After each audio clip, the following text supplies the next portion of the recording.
released. And Sean Diddy Combs' sex trafficking trial resumes today in New York. His lawyers continue cross-examining a former assistant under the alias Mia, who says Combs raped and abused her. A man by the name of Enrique Santos is expected to testify next. Get BIN News Now on demand 24/7 on the iHeartRadio app. A pan comido or a piece of cake, no matter how you say it, you save at cheapoair.com/ES. The deals are fully translated in Spanish, so all you've got to do is scroll and save. With deals on up to 500 airlines worldwide. cheapoair.com/ES. This is the KBLA Sports Minute with Ray Richardson.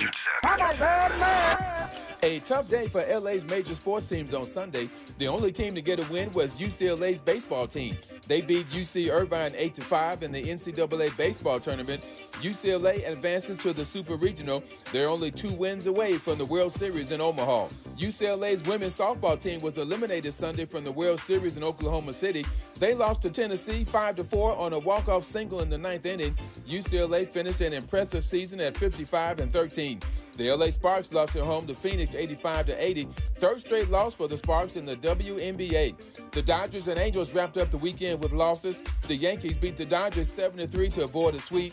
The Dodgers outscored the Yankees 29-14 in their 3-game series. The Angels fell 6 games below 500 after losing 4-2 at Cleveland. No debates, no speculation, just the info you need. That's your KBLA Sports Minute. I'm Ray Richardson. More news, opinions, and conversation when we come forward on KBLA Talk 1580.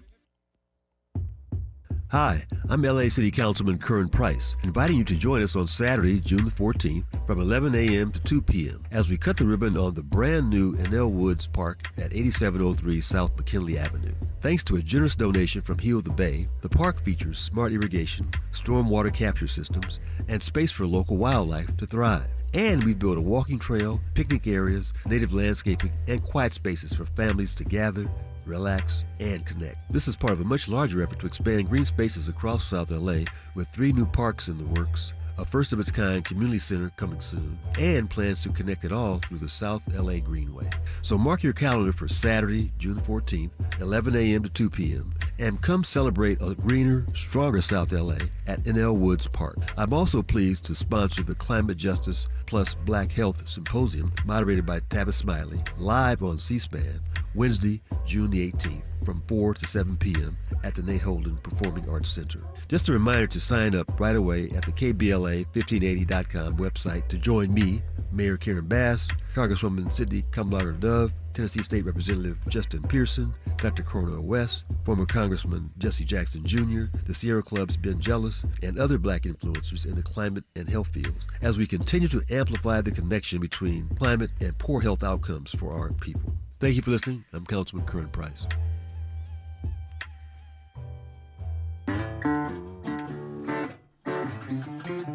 Something I've been wanting to tell you for a long time.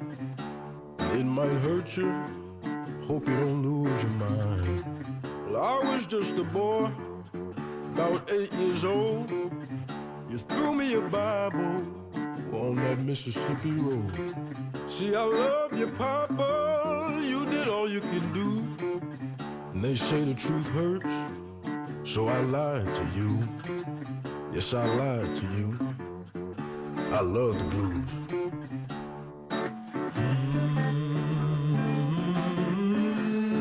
I'm Tavis Smiley. I lied to you. Miles, my board op, I asked him, what made you play that song today? I love it. He said, we were talking about Kamala lying in the last hour about America being a racist country. It's still on his mind, I guess, in this hour. I digress for now. In this hour, 2 conversations as promised. On the B side of this hour, a rare conversation. These days with the president and CEO of a major healthcare provider, especially after the very public murder of Brian Thompson, the CEO of United Healthcare in broad daylight in New York City. Speaking of New York City, we had the former governor of New York on earlier in our program today, David Patterson. So it's been a great show, and we have made our way to the final hour today.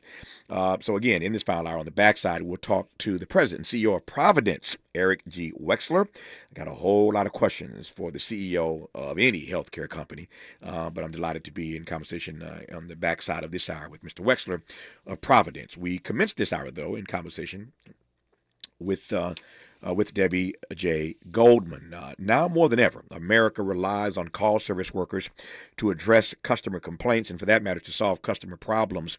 But trends in technology, capitalism, and corporate governance are narrowing the negotiating options for these mostly women workers. Enter the author of the new text, Disconnected: Call Center Workers Fight for Good Jobs in the Digital Age. Debbie Goldman, good to have you on this program. How are you today? I'm just fine. How are you, Travis? If I complained, I'd be an ingrate. I'm doing well and glad to have you on the program. Let me just jump in and make the most of the time that we have. I'm always fascinated by how books come to be. Tell me why this subject matter has so fascinated you, for starters, and I'll jump from there.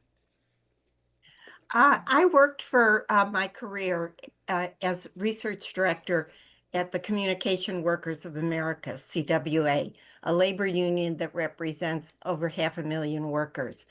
And one of the origins of the union are in the telephone industry. And we represented the people who take calls from customers, calling in about their internet service, calling in about their wireless service, and ordering new products or services. And during the period in which I worked there, I was able to witness the tremendous decline in the way in which the employers treated the workers, and therefore the impact of that on the kind of customer service that the public gets when they call in. And while the union and the leadership of the union worked very hard to try and reduce the negative working conditions so that it would be better for customer service, it was always an uphill fight. Yeah. And so when I retired from working with CWA, I had the time to write this book. Yep. And that's what I did. I'm glad you did. Call center workers fight for good jobs in the digital age. No, I'm glad you wrote it. And you said something now that I never really processed in the way that you said it. So everybody listening right now obviously has called some company. You've called some call center and been disappointed in the service you received, or had or gotten into an argument or a fight or cussed out the person at the call center because they were not being responsive. But we've all had bad experiences, is my point. We've all had bad experiences with call center employees. What I'd never processed until just now, given what Debbie said a moment ago, is that these workers, so many of them have been so and are so maltreated by their employers, they might not be in the best of moods when they answer the phones.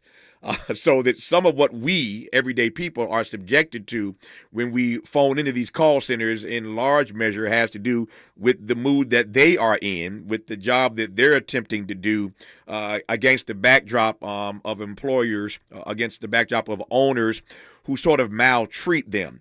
I don't know that we make that connection when we have bad experiences with call center workers, Debbie. What say you? Well, I would say it's not that they're in bad moods. Right. They want to help you.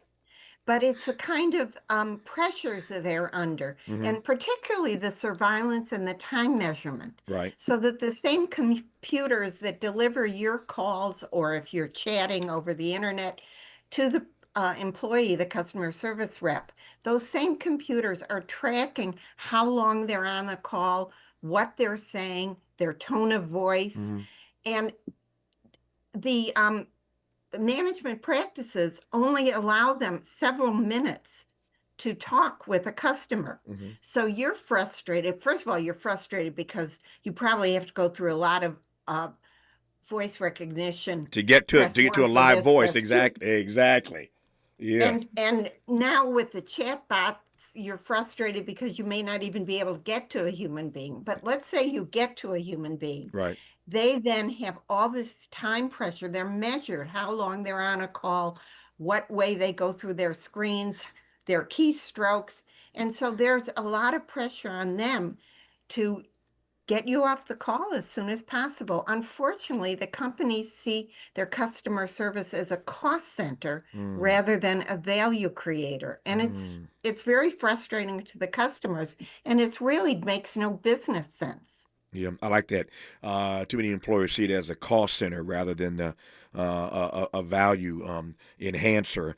We'll talk about that in a great deal more in the few minutes that I have with Debbie J. Goldman. Her book is called Disconnected: Call Center Workers Fight for Good Jobs in the Digital Age. So many of these workers happen to be women. We'll continue our conversation with that when we come forward on Tavis Smiley.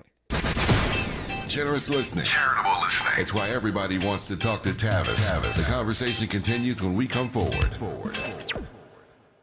This is Joe Cordell of Cordell & Cordell. Cordell & Cordell is the largest family law firm in the country, with over 35 years of helping clients navigate divorce. That does give us certain advantages, for example, in focus and resources. But being big doesn't mean less personal or less local. Our attorneys live and work in your community, and as neighbors, they understand the challenges your families face. If you're a guy facing divorce, remember, Cordell & Cordell, a partner you can count on. 1455 Frazee, San Diego. CordellCordell.com. Trust and Will knows that we'll all eventually need a will. How about right now? Trust and Will makes creating your will easy, like while you're lounging on the couch easy. Trust and Will is designed by attorneys but customized by you, and all documents are state-specific and secure. Find your plan at trustandwill.com and use offer code RADIO now for 20% off. That's trustandwill.com, offer code RADIO. Trust and Will is an online estate planning service. Visit trustandwill.com for details. If you need to hire, it seems like the whole process can be exhausting. You search resumes, wait for the right candidates to apply, set up initial interviews. It's a lot of time and work. Well, what if you could meet with qualified candidates for your job the very next day? Now you can with Zip Intro from ZipRecruiter. And right now, you can try it for free at ZipRecruiter.com/free. Zip Intro is super easy to use. You simply pick a time, and it does all the work of finding and scheduling qualified candidates for you. Then you can choose who you want to talk to and meet with great people on back-to-back video calls as soon as the next day. Best of all, you save time and energy. Try Zip Intro for free right now at this exclusive web address, ZipRecruiter.com/free. Zip Intro. Post jobs today, talk to qualified candidates tomorrow.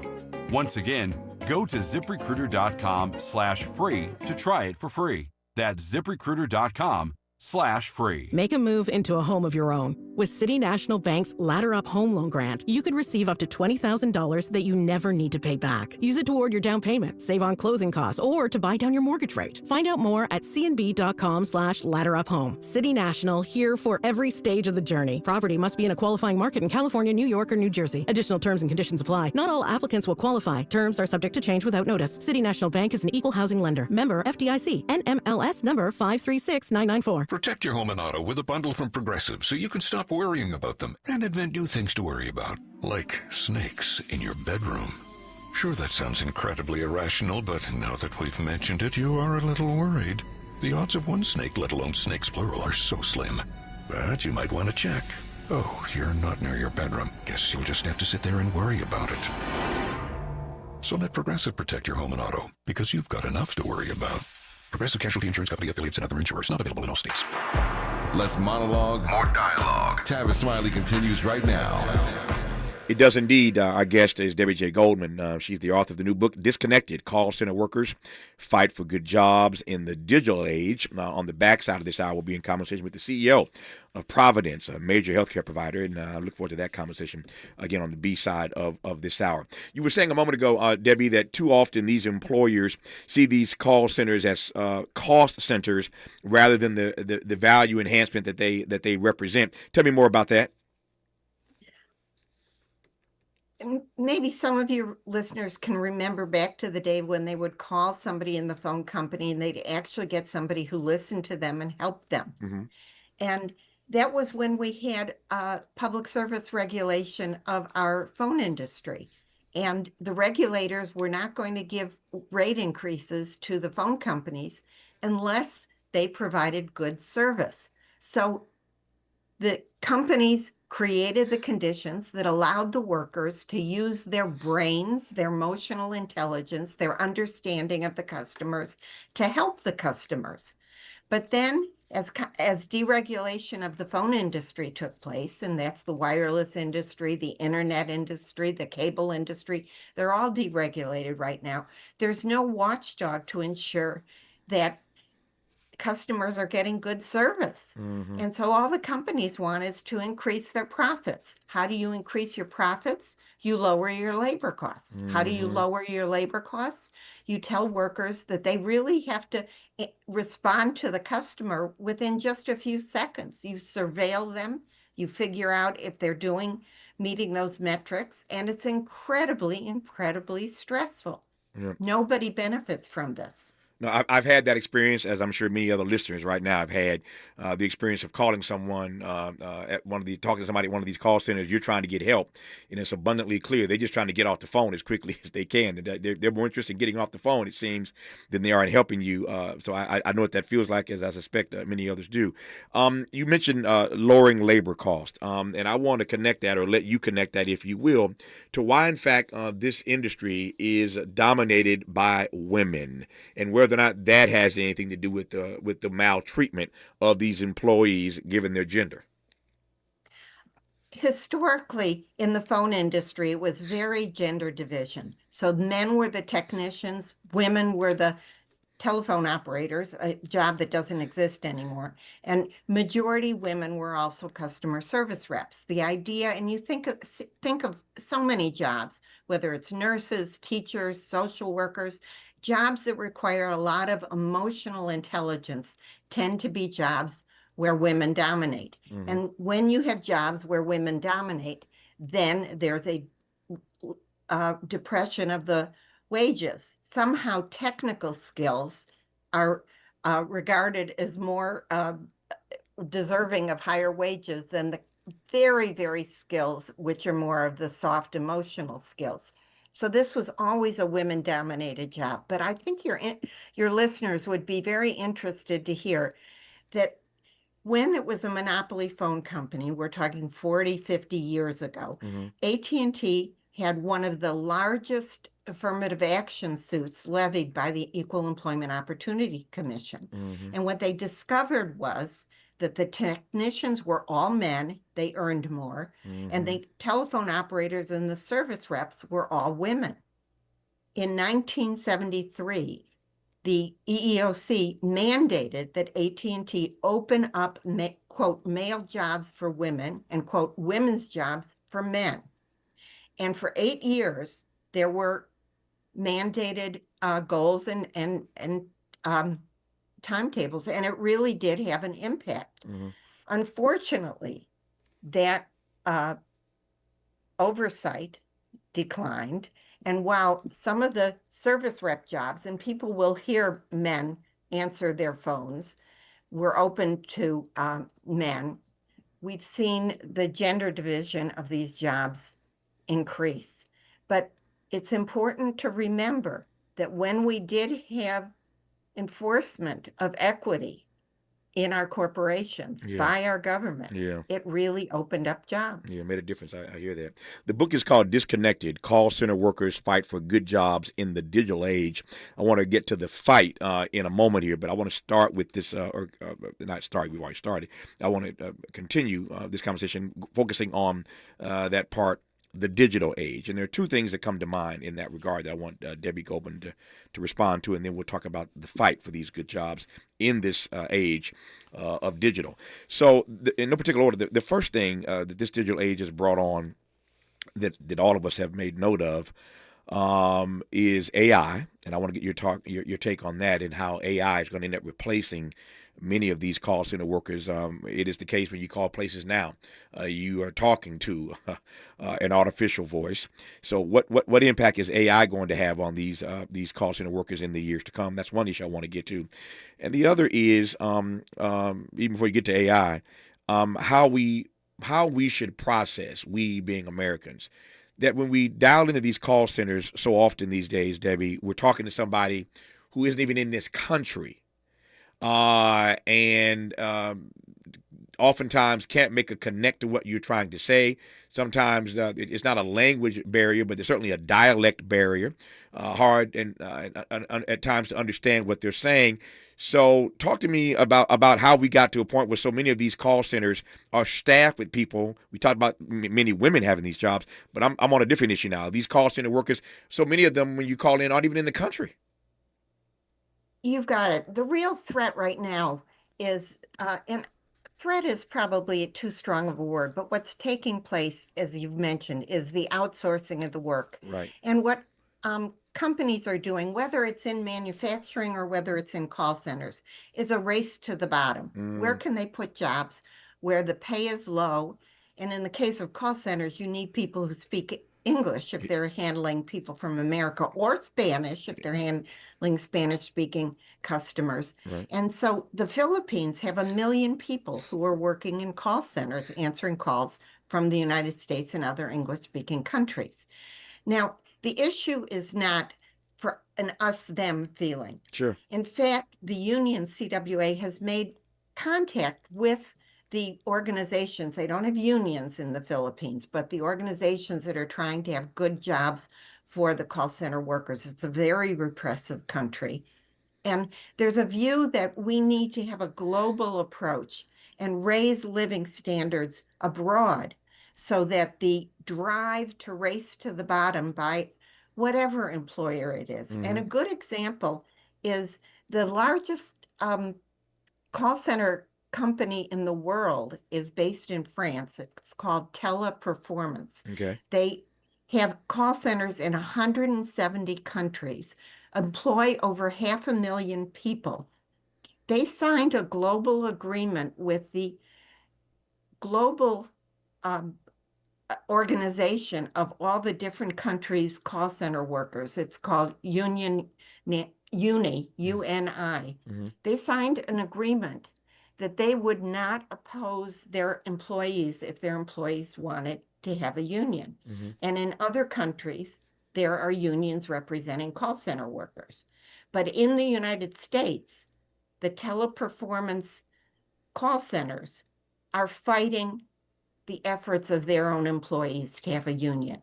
And without the collective organization of the people who work there, there really is no effective mechanism for the workers to fight for not only good jobs, but good jobs that allow them to do what gives you fulfillment in work, which is do what you want, what you're hired to do, provide good quality service. So to the point you just made now, let me weave these two things together. How then, in that environment, in that space, in this moment, do these call center workers fight for good jobs in the digital era, especially given that AI is threatening so many of these jobs into the future, Debbie?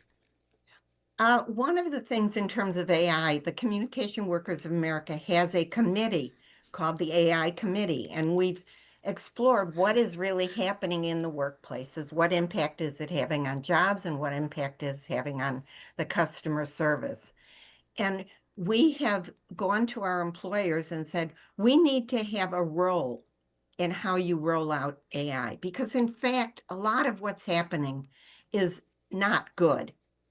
So, for example, and one of our union employers, they put in place an AI system, they called it an AI system, which would flash notices to the service rep while she was on the phone saying, be more calm, or have a different tone of voice, or don't be so aggressive, or be more aggressive. And while a person was talking, they're getting these flash messages. It was not working. It wasn't helping anybody.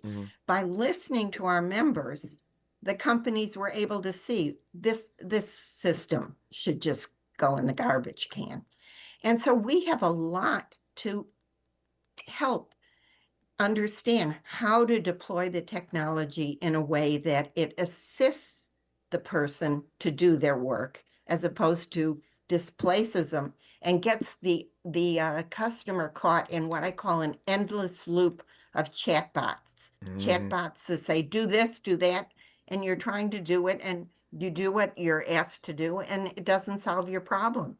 I had that particular experience with my internet service just 2 days ago. And I did everything the chatbot told me to do, and it did not solve my problem. And the only way I was able to reach a human being is I personally kept a card from somebody who came out 6 months ago, and I personally called him because calling the 1-800 number, I could not get to a person. So it's not the workers' fault. Right. Yeah. To the point you've made now, it may not be the workers' fault, but I want to pursue this. So if you are a product producer and you clearly, want to sell your product to consumers in this country and beyond, for that matter, but you want to sell your product to these consumers call with questions or complaints, whatever it may be, and into the future, we're talking more and more to these chat boxes, this AI voice, more than real humans, and it's not easy to get to humans now. My point is, it's going to get harder, I think, to get to humans into the future, and I don't know how companies think that is going to be good for their bottom line when people are trying to get to a person and they just can't. How is that good for the bottom line of any company going forward? It isn't. Yeah. It just isn't. Yeah. So it isn't, and yet that doesn't seem to stop them from using these artificial intelligence tools as opposed to relying on human beings. So what do the human beings do right about now, Debbie? Well, I think this is where I'm going to marry the need for good customer service with the need for us to have a union voice in the workplace. Right. Because if you have a collective voice of the workers, not just in one company, but throughout the industry, so then the employers are not competing with each other to race to the bottom, but instead you have a collective voice for the workers who are then shaping, not only through their collective bargaining, shaping the guardrails to ensure that they're able to do a good job, but also shaping public policy so that our public policy is geared toward ensuring we're protecting customers and protecting workers. And in order to do that, we have now the highest support for unions across the country. I think it's about 70%. We have not had such high support for unions, which shows that people understand that working people are not getting a fair shake in this economy. But our labor laws are very weak. Our employers are very aggressive, and it's quite a challenge to organize unions. But CWA and other unions are working with employees who increasingly are turning to us and saying, we want a union. And let me give you one example. When Microsoft, the big software computer company, Microsoft wanted to buy a gaming company and get into that business. The people who develop the games, particularly quality assurance people, have very stressful working conditions. They might be called 24/7 when a product is about to come out to beta test it. And they were turning to our union, CWA, and saying, we need representation. Well, the gaming companies were fighting them. Microsoft, which was going to buy these companies, came to Congress and said, we know this was under the Biden administration, which was enforcing antitrust. Right. They said, we know it's going to be tough to get this passed through our antitrust folks. And the policymakers said on the Hill, Capitol Hill said, you better go talk to CWA. And they did. And Microsoft said, how is this can we get your support for this merger, which we think is going to benefit the development of these gaming companies? And CWA said, well, what's in it for the workers? Are they going to be able to organize? And Microsoft said, we will stay out of it. If our employees want a union, we're not going to go in and fire people. We're not going to close down offices. Right. We're not going to tell them that they won't get promotions, that their job is at stake. Yeah. We're going to be neutral. Yeah. And Microsoft has lived up to that. Yeah. And in fact, in just the past few years, about 7,000 gaming employees have joined CWA and won contracts. Yeah, there is a better way. That's the point that Debbie Goldman is making. There is a better way as these call center workers fight for good jobs in this age of digital. Her book is called Disconnected. Debbie, thanks for the book. Good to have you on the program. All the best to you. Thanks for your time. Thank you. My and the book pleasure. is available anywhere you buy your books. Absolutely. As we say, anywhere books are sold.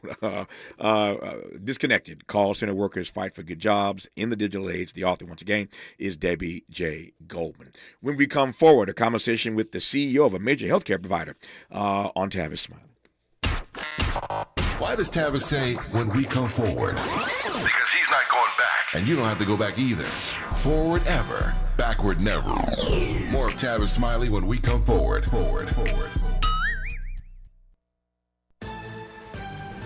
I'm Bree Wood with BIN News Now. Illinois Governor J.B. Pritzker is celebrating Illinois' 7th straight balanced budget, a $55 billion plan with new taxes on tobacco, vaping, and sports betting. Unlike the federal government, we are balancing our budget for the benefit of your families, while Trump spends wildly to benefit his family and their Doge Bro friends. He says it helps working families more than Trump-era federal cuts. 11 people were stabbed Sunday night at the Union Gospel Mission in Salem, Oregon. Police say the victims were taken to Salem Health with various injuries. A male suspect is in custody, but no motive has been released. And Sean Diddy Combs' sex trafficking trial resumes today in New York. His lawyers continue cross-examining a former assistant under the alias Mia, who says Combs raped and abused her. A man by the name of Enrique Santos is expected to testify next. Get BIN News Now on demand 24/7 on the iHeartRadio app. Espancomido or a piece of cake, no matter how you say it, you save at cheapoair.com/ES. The deals are fully translated in Spanish, so all you've got to do is scroll and save with deals on up to 500 airlines worldwide. cheapoair.com/ES. This is the KBLA Sports Minute with Ray Richardson. A tough day for LA's major sports teams on Sunday. The only team to get a win was UCLA's baseball team. They beat UC Irvine 8-5 in the NCAA baseball tournament. UCLA advances to the Super Regional. They're only 2 wins away from the World Series in Omaha. UCLA's women's softball team was eliminated Sunday from the World Series in Oklahoma City. They lost to Tennessee 5-4 on a walk-off single in the 9th inning. UCLA finished an impressive season at 55-13. The LA Sparks lost at home to Phoenix 85-80. Third straight loss for the Sparks in the WNBA. The Dodgers and Angels wrapped up the weekend with losses. The Yankees beat the Dodgers 7-3 to avoid a sweep. The Dodgers outscored the Yankees 29-14 in their 3-game series. The Angels fell 6 games below 500 after losing 4-2 at Cleveland. No debates, no speculation, just the info you need. That's your KBLA Sports Minute. I'm Ray Richardson. More news, opinions, and conversation when we come forward on KBLA Talk 1580. We've got a lot to talk about. Hi, I'm Zoe Williams, a.k.a. the voice of reason, encouraging you to join me weekdays from 7 to 9 p.m. for the world's most intriguing relationship radio roundtable. Every night, I facilitate and encourage our loyal listeners to participate in the most engaging relationship discussions you'll hear anywhere. So make it a point to rendezvous with me, Zoe Williams, the voice of reason, Monday through Friday, 7 to 9 p.m. Pacific Standard Time. Trust me, your relationships will never be the same. The VOR is on fire tonight. Unapologetically progressive. KBLA Talk 1580. We've got your black.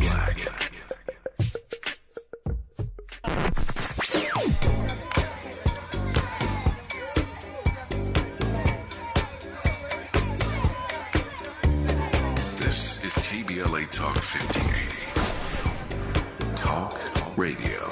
That's music to your ears. We're unapologetically progressive. KBLA Talk 1580. 1 2 1 2 1 2 1 2. You ready? Somebody make some noise in this joint. KBLA Talk 1580 celebrates its 4th anniversary this year on Juneteenth. Here we go again. Hard to believe 4 years has gone by so fast. Oh my God. But here we are, still standing, still loving and serving our people as best we can. Yeah, that's what I'm talking about. To celebrate our 4th anniversary, we have 4 big events, and you're invited to all of them. She got a lot to say. Let's do this. Let's get it on. On Wednesday, June 18th, we go live on C-SPAN for the 2nd consecutive year with our Climate Justice plus Black Health Symposium. Tavis Smiley will moderate an all-star panel of thinkers and influencers as we continue our vitally important climate justice work. Hey, Tavis Smiley, talk about. On Thursday, June 19th, you're invited to join us as we celebrate Juneteenth and our 4th anniversary. There will be plenty of food, fun, great music, good vibes, and all of your favorite KBLA Talk 1580 host will be there. Yeah, man. Flip the beat. On Saturday, June 21st, there are 2 big events you're invited to attend. I can't wait to hear it. This year, KBLA Talk 1580 continues its annual partnership with the Empowerment Congress for a community celebration and dialogue to educate, engage, and empower. This year's theme is Resilience in the Face of Chaos. Can't wait to see what's up next. Y'all ain't ready for this. And new this year is our State of Black Women in Los Angeles Symposium, moderated by Dominique DePrima, with a luncheon to follow. Dominique will be leading a dialogue with some of the most impactful Black women leaders in Los Angeles, and you're invited to join. This is it. All of these events are free, but seating is limited, so you must register in advance at our KBLA1580.com website, where you can find all the details you need about each event. Check it out. It's our 4th anniversary, and we would love to celebrate it with you. I love you guys so much. There's nothing you can do about it. We're KBLA Talk 1580. The only black talk radio station west of the Mississippi. Thank you for having our black. Happy anniversary, KBLA. Love you. Love you.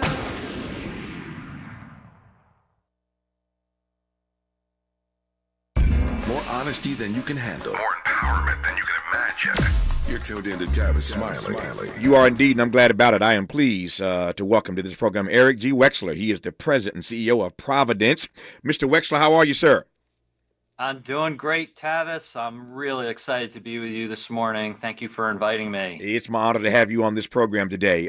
It will not surprise you when I say to you that in the aftermath of the killing of the CEO of United Healthcare in broad daylight in New York City, we have seen a nationwide conversation. I've been a part of it, obviously, sitting in this chair, a conversation about health insurance barriers, from delays to denials to just general patient frustrations by everyday people in this country across the political spectrum, I might add. So that's the frame in which we sit for this conversation right now. I want to start then by asking you, if I gave you 3 minutes, which I'll give you right now, 3 or 4 minutes, give me in your own words, as the CEO of a major healthcare provider, the state of healthcare in this country as you see it, sir. Well, Tavis, I think that the way to look at this is we are in a polycrisis. Mm-hmm. If you explore the things that healthcare in this country is faced with, we're at an inflection point that could potentially destabilize healthcare in the United States. So let me give you a couple of examples. Sure. So we already have a labor crisis. We know about that. Inflation is out of control and unpredictable at this point. The supply chain in the country, including tariffs, are affecting us already and potentially substantially more in the future. And then you've got what Congress is looking at, major cuts to Medicaid, which ultimately people think this is a program that supports people that can't afford health care, but that's a misnomer. Mm-hmm. It really supports veterans. 50% of the babies in the United States are born onto Medicaid. You've got people that are disabled on Medicaid. So if we're looking at major cuts to that program, plus all the things that I talked about in this polycrisis, we could be at a destabilization point that could eventually be a national security issue. Nope. Now, you also mentioned Brian Thompson, his murder, and that is absolutely horrific. Yeah. Nothing should ever come to murdering another human being. Agreed. The issues that healthcare is facing on the commercial payer side of things is absolutely unprecedented. So we all, like you and I, we have health insurance. I do, even though, I'm leading a health system, I have health insurance just like you do.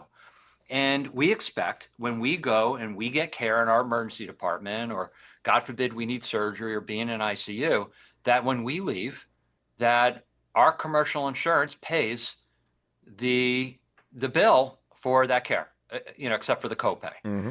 What's happening in this country is that commercial payers are slow paying, taking their time on paying the bill, or they're down coding it, like you were in the ICU, and they're saying, well, maybe Tavis didn't need to be in the ICU. Mm-hmm. Or they're just denying it, saying, you know what, I don't think that he should have even need to go to the emergency department. He should have gone to an urgent care center, yet the hospital is faced with that bill. So what happens, Tavis? What happens is that denying and slow paying and down coding is taking the financial support that hospitals need to provide services, and it's transferring it onto the balance sheets of the for-profit commercial payers. So you've got to be an accountability. We've got to find a way to fix that. We want to create alignment across the industry, but it is an imperative we get this resolved as this polycrisis gets worse and worse. I love that word, polycrisis. In this polycrisis, how culpable, how complicit is the healthcare industry? You know, I love that you asked that question, because we have a responsibility. Well, let me start by compartmentalizing something, if I could. Sure. So when you mentioned Brian Thompson's murder, you mentioned the word healthcare, and I try to compartmentalize insurance. So there's health insurance, and then there is the provision of care. That's hospitals, doctors, and so on and so forth. So I spent time being critical of the health insurance side of things. So now I'm going to move over to answer your question on the provider side. We have to do a better job of bringing our costs down. And at Providence, we're working diligently to do that. We have, since I became the CEO just about 6 months ago, we have reduced our leadership team. We have renegotiated supply contracts. We're working on a whole slew of things that we have been working on for decades to continue to bring the cost structure down. Now, in the face of inflation, it makes it a little bit difficult to do that. And the same thing, with our caregivers, our workforce, it's not like we can pay them less. Of course, we want to pay them a standard, but we've got to do a better job of creating efficiencies. The other thing that I would add, because if you had a commercial payer executive on with me right now, they'd say, well, hospitals and physicians and others are not really good at sending us the proper bills for services. Sometimes they miscode things. That happens a little bit. But, at my health system, we're still using the same software systems, the same billing practices, the same coding practices as we did last year. But for some reason, it's gotten $500 million worse year over year in how this is happening across the commercial payer side of things. So I would say, look, there's a piece of this that we have to do a better job on the coding side. We all can do better. There's no doubt. And we've got to, because we've got to bring down the cost of healthcare in the United States. It's out of control. Speaking of bringing down the cost of healthcare in the United States, this is what Donald Trump had to say recently. I'll play it for you, and then I want to get your response to what he had to say about the cost of healthcare in this country.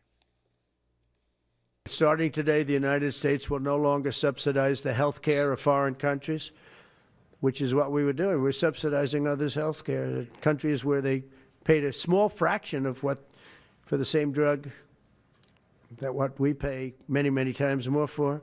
And we'll no longer tolerate profiteering and price gouging from Big Pharma. Our country has the highest drug prices anywhere in the world by sometimes a factor of 5, 6, 7, 8 times. Even though the United States is home to only 4% of the world's population, pharmaceutical companies make more than 2/3 of their profits in America. But it's called most favored nation. We are going to pay the lowest price there is in the world. We will get whoever is paying the lowest price, that's the price that we're going to get. So remember that. So we're no longer paying 10 times more than another country. When we come forward, we'll get the response from the president and CEO of Providence, Erik G. Wexler, to what you just heard the president say a few days ago. You're listening, and I'm glad about it, to Tavis Smiley. Hope, agency, dignity. This is Tavis Smiley. Can you dig it? Come on! We asked seniors how to prevent Medicare scams. My best advice, if you get a phone call, do not talk to the person. These people are well-trained. Don't talk to them. They don't know me. They're just trying to scam me. Don't be fooled. Hang up. Just hang up. Never give out your Medicare number. They're going to get your number to put in a false claim. If I get a call from someone, I don't pick up the phone. And should I pick up the phone and they ask for information, then I hang up. How do you detect Medicare fraud? Just like I check my credit card statements, I check my Medicare statements monthly. Scammers can get a hold of your number, order medical devices through your account, and you're not even going to know about it if you don't look at your statement. Check your statement every month. If you get your statement and you see something that you know you did not have done, you report it. Call your senior Medicare Patrol. To report Medicare fraud, call the Senior Medicare Patrol at 855-613-7080. KBLA Talk 1580. We've got a lot to talk about. Imagine a Los Angeles where everyone can thrive, where communities have access to the resources they need to succeed. That's the vision of Detours Mentoring Group, Inc. They're dedicated to improving life in LA County by providing educational support, employment assistance, and spaces for community engagement. By 2050, they want LA to be the best place to connect, create, learn, live, and play. They're working toward an education system that's well-resourced and culturally responsive, becoming a hub for artists and innovators, and making sure everyone has access to healthy food, quality healthcare, and safe housing. It's about building a future where we all have the chance to succeed. We invite you to learn more about their mission and get involved with Detours Mentoring Group, Inc. This is a community call to action from KBLA Talk 1580. This is Joe Cordell of Cordell & Cordell. Cordell & Cordell is the largest family law firm in the country, with over 35 years of helping clients navigate divorce. That does give us certain advantages, for example, in focus and resources. But being big doesn't mean less personal or less local. Our attorneys live and work in your community, and as neighbors, they understand the challenges your families face. If you're a guy facing divorce, remember, Cordell & Cordell, a partner you can count on. 1455 Frazee, San Diego. CordellCordell.com. Trust and Will knows that we'll all eventually need a will. How about right now? Trust and Will makes creating your will easy, like while you're lounging on the couch easy. Trust and Will is designed by attorneys but customized by you, and all documents are state-specific and secure. Find your plan at trustandwill.com and use offer code RADIO now for 20% off. That's trustandwill.com, offer code RADIO. Trust and Will is an online estate planning service. Visit trustandwill.com for details. Helping to make you the most knowledgeable person in your circle of friends. This is Tavis Smiley. Tavis Smiley with Erik G. Wexler, who's president and CEO of Providence, one of the major health providers in this country. I take the point you made earlier, Mr. Wexler. It's a good one. I respect the compartmentalization of insurers in one bucket and providers in another bucket. I heard that loud and clear. I take your point, but Donald Trump says that the mission here has to be to cut drug prices to match other countries. You heard the clip. Your thoughts, sir? Yeah, I think President Trump is onto something here. You know, there was a time, decades and decades ago where the United States, as one of the strongest industrialized nations in the world, fortunately that we still are able to be, had a responsibility to proliferate good pharmaceutical technology worldwide. And a lot of that research became a burden on this country, even though, most of those pharmaceutical companies were here in this country. We, as American citizens, were paying for the biggest piece of that because other countries were unwilling or unable to pay the price of what those pharmaceuticals are. That, I think, President Trump's point needs to be embraced, that we need to more normalize this around the world, with one exception, Tavis. Yeah. There are countries that are suffering that can't even get access to pharmaceuticals. Right. And that is a health equity issue in the world. And so from that perspective, we all suffer when health equity is compromised. Yeah. Disease, pandemic, and things like that can spread. So for countries that can't afford to get pharmaceuticals and are suffering, we may have to make sure that we give them a little bit of relief rather than spreading these very high costs to those nations. But those are not the largest consumers of pharmaceuticals and pharmaceutical needs, at least at this point. Your distinction notwithstanding between providers, insurers, and I could throw another group, pharmaceuticals into this conversation. How do you respond to people listening right now who just say that all of y'all are just too greedy? The hospitals, the providers are greedy, the insurers are greedy, the pharmaceuticals are certainly greedy. How do you respond to that notion that y'all are just, you're doing too much and you're just too greedy? I wish I could say that was the case or that is the case for the provision of care. Let's just talk about the hospital industry and set that one aside for a second. I'll reference Providence. Sure. So post-pandemic, Tavis, coming out of that, most health systems were destabilized. We're, the fourth or fifth largest in the United States. We're in 7 different states in the country. Mm-hmm. We were losing a little more than $1.5 billion a year. So that came off of our balance sheet, off of our cash reserves. And we've been trying to replenish that so that we have enough days cash on hand. So God forbid something bad happens or another pandemic occurs, we've got a rainy day fund to continue to maintain all the services and pay our people and so on and so forth. Mm-hmm. The thing that happened with us is, we began to claw our way back. So we went from $1.5 billion losses to $1 billion. Now we have $500 million of losses in 2024. And in 2025, we're trying to get back to break even. So I can't feel greedy until we get to a place where our balance sheet has a couple hundred or more days cash on hand, that we've got profit margins in the 5 to 10% range. And I would say, when you think about physicians, it's another group people think, well, they're really paid very, very well. That should come down. It has come down. Physicians have been a forgotten group of people that dedicate themselves to keeping us well all hours of the day, 24/7. And they're waking up in the morning to 100 emails, trying to get through those 100 emails from patients, then going to the office and seeing their patients. But they've been working harder.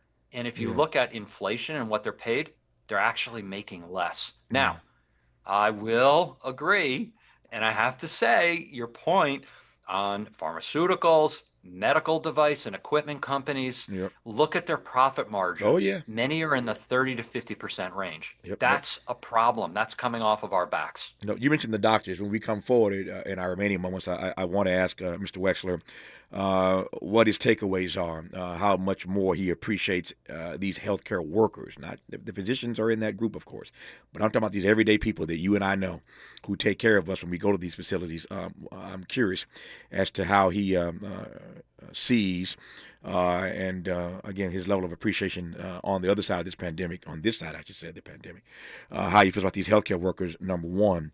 And number two, I want to ask him how this potential labor shortage, I keep reading that there aren't enough nurses in this country.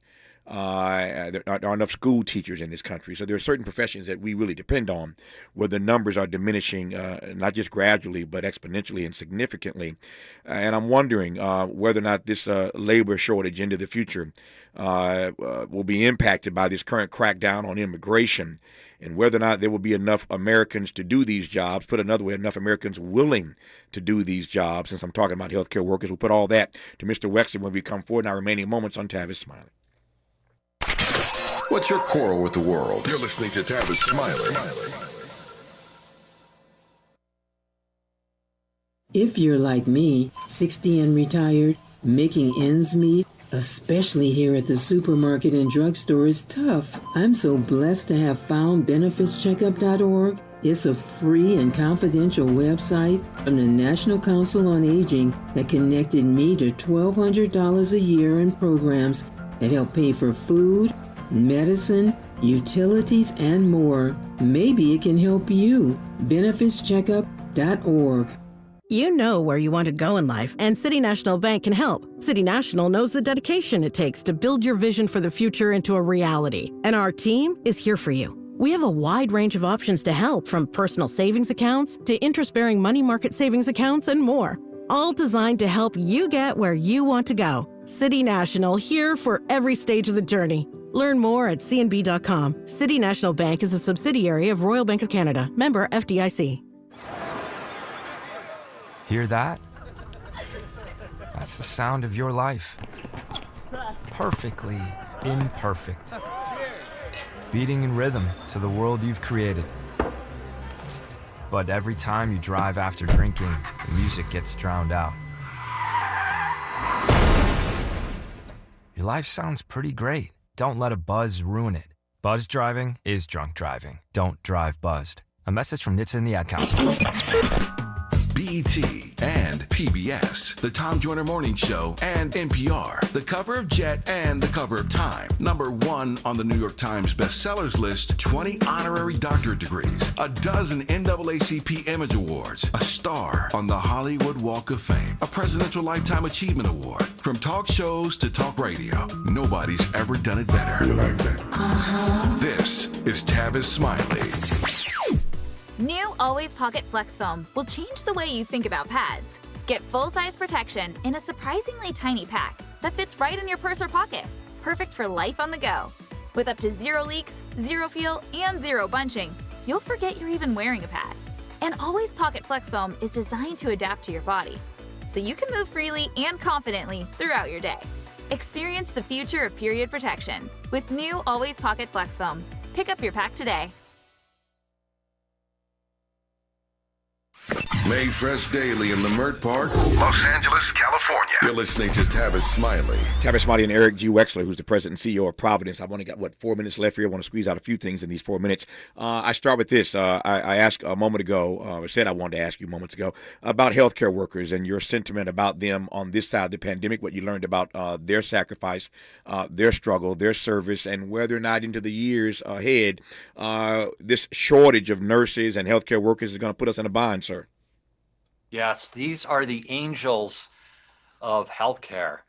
And, if you think about the coming out of the pandemic and everything that people dealt with, and as you mentioned, people coming from foreign countries to be able to care for patients in the United States, how gracious to leave your own homeland, come here, leave your family behind, and do good for others.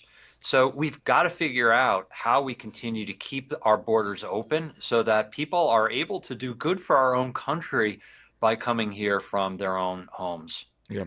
When you used the phrase health equity earlier, and I could have asked then, I don't want this conversation to end without me asking you to define what you mean when you use the phrase health equity and how that ought to be our goal right about now.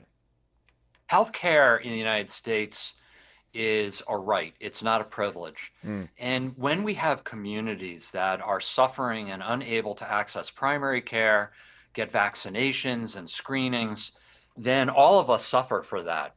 And so, we have spent a considerable amount of time at Providence leading the way in making sure that access to care happens in communities where it traditionally has not been there. And so, for example, we've improved hypertension for people of color by more than 4% across our geographies and have narrowed the gap for that distance for white people by 40%.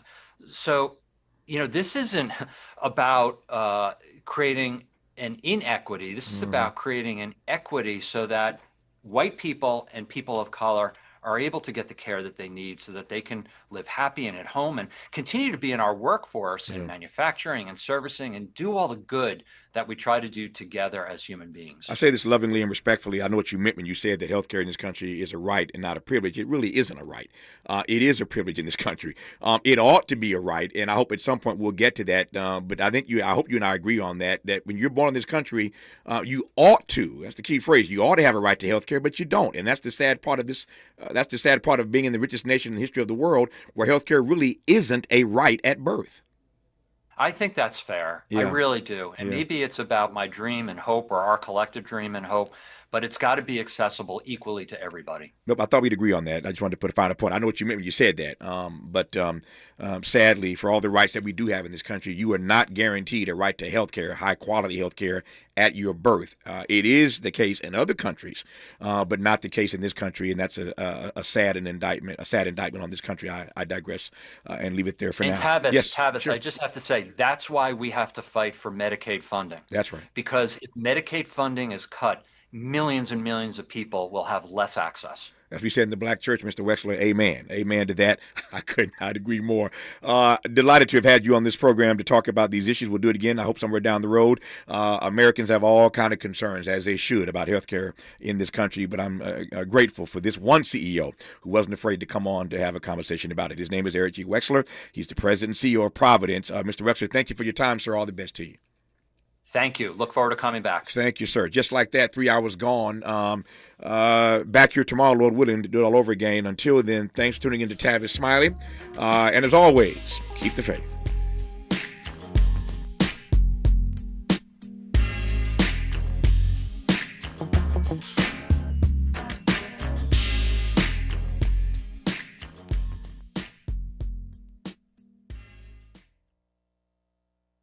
KBLA 1580 Santa Monica.